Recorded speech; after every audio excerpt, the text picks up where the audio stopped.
Thank you, Mr. Speaker. This is a very special day. This is Liberty Day, and that's something that we all need to celebrate in this country. We actually celebrate it every day, every time we punch the button, as far as I'm concerned, one way or the other. It demonstrates the liberty that we bring to this country and to this state. And it's an honor for me to talk to you about what's going to happen today. We would like to take a few minutes to read the Declaration of Independence. That declaration started this whole business. We have a few students from various Englewood and Denver public schools to lead us through the reading today, and they will be introduced by the speaker. Thank you, Mr. Speaker. Thank you, Madam Majority Leader. So members, we will be reading the Declaration of Independence. We have asked a group of 4th graders to read, 5th graders, sorry, that's off one here, sorry, say 4th graders, 5th graders to read the Declaration of Independence. I'm going to read off their names first and introduce them. I'm going to be reading the last section, a little older than a 5th grader.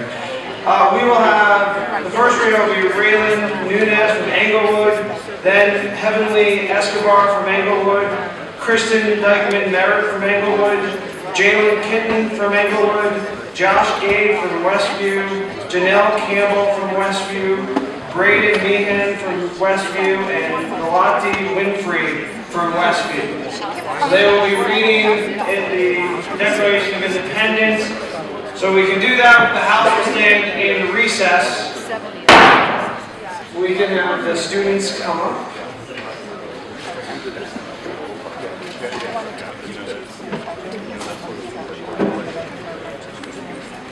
When in the course of human events it becomes necessary for one people to dissolve the political band which has connected them with another, and to assume among the powers of earth a separate and equal station to which the laws of nature and nature's God entitle them. A decent respect to the opinions of mankind requires that they should declare the causes which impel them to the separation.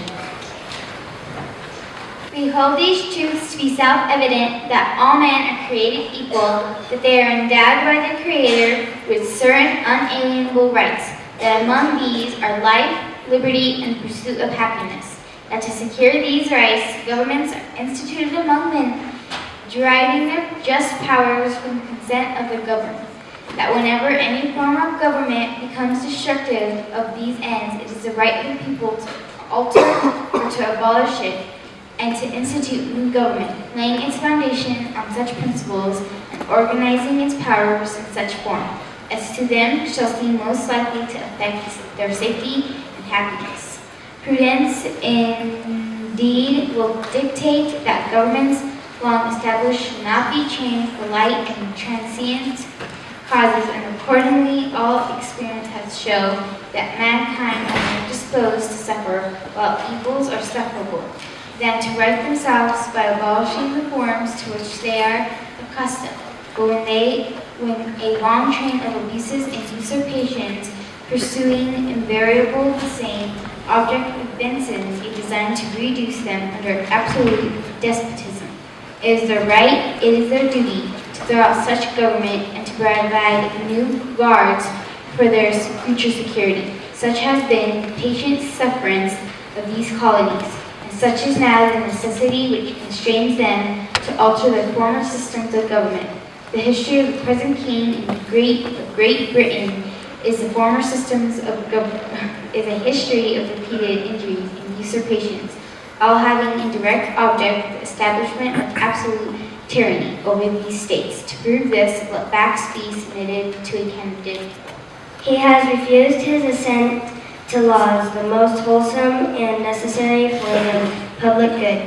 He has forbidden his governors to pass laws of immediate and pressing importance unless suspended in their operation, till his assent should be obtained. And when so suspended, he has utterly neglected to attend to them.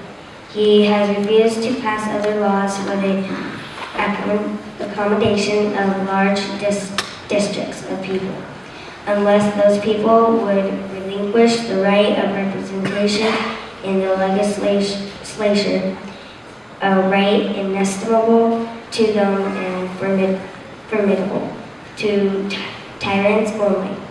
He has called together legislative bodies at places unusual, uncomfortable, and distant from the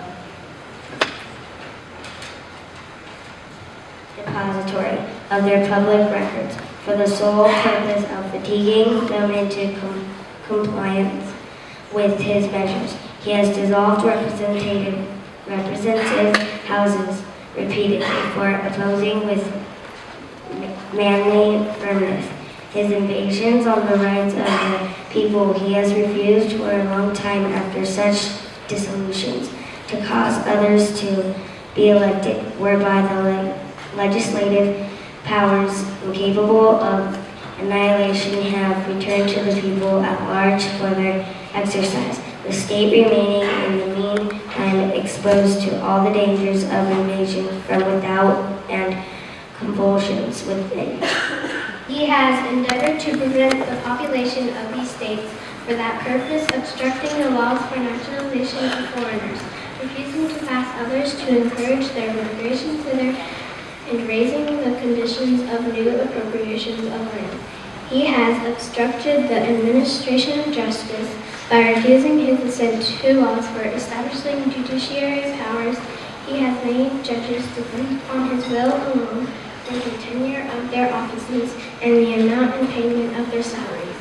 He has erected a multitude of new offices and sent hither swarms of officers to harass our people and eat out their substance. He has kept among us in times of peace, standing army laws without the consent of our legislators. He has affected to render the military independent and superior to the civil power.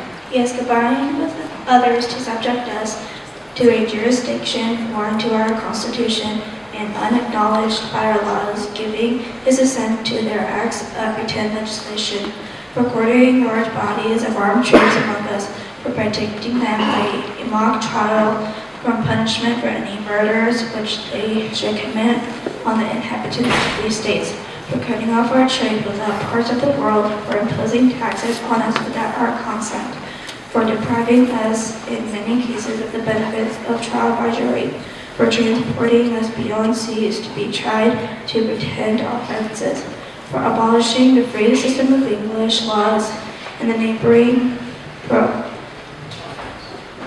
province, establishing therein an arbitrary government and enlarging its boundaries so as to render it at once an example and fit instrument for introducing the same absolute rule into these colonies, for taking away our characters, abolishing our most valuable laws, and altering fundamentally the forms of our governments, for suspending our own legislatures and declaring themselves invested with power to legislate for us in all cases whatsoever. He has advocated government here by declaring us out of his protection and waging war against us. He has plundered our seas, ravaged our coasts, burnt our town, and destroyed the lives of our people. He is at this time transporting large armies of foreign mercenaries to complete the works of death, desolation, and tyranny, already begun with the circumstances of cruelty and perfidy scarcely paralleled in the most barbarous ages, and thoroughly unworthy the head of a civilized nation. He has constrained our fellow citizens, taken captive on the high seas to bear arms against their country, to become the executioners of their friends and brethren, or to fall themselves by their hands. He has excited domestic insurrections among us, and he has devoured to bring on the inhabitants of our frontiers, the merciless Indian savages, whose notable warfare is an undistinguished destruction of all ages, sexes, and conditions.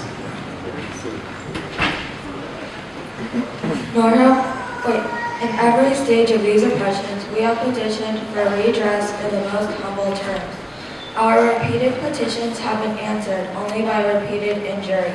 A prince whose character is thus marked by every act which may define a tyrant, is unfit to be the ruler of a free people. Nor have we been wanting in attentions to our British brethren. We have warned them from time to time of attempts by their legislature to extend an unwarrantable jurisdiction over us. We have reminded them of the circumstances of our immigration and settlement here. We have appealed to their native justice and magnitude.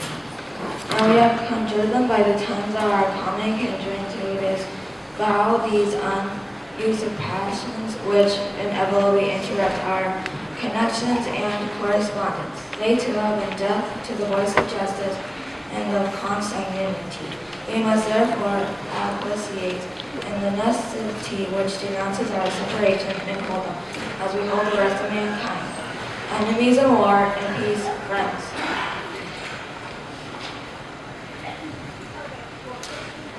We, therefore, representatives of the United States of America, the General Congress assembled, appealing to the Supreme Judge of the world for the rectitude of our intentions, do, in the name and by authority of the good people of these colonies, solemnly publish and declare that these united colonies are, and are right ought to be free and independent states, that they are absolved from all allegiance to the British Crown, and that all political connection between them and the state of Great Britain is and ought to be totally dissolved, and that as free and independent states, they have full power to levy war, conclude peace, contract alliances, establish commerce, and to do all other acts and things which independent states may of right do. And for the support of this declaration, with firm reliance on the protection of divine providence, we mutually pledge to each other our lives, our fortune, and our sacred honor. Please join me in thanking our freedom.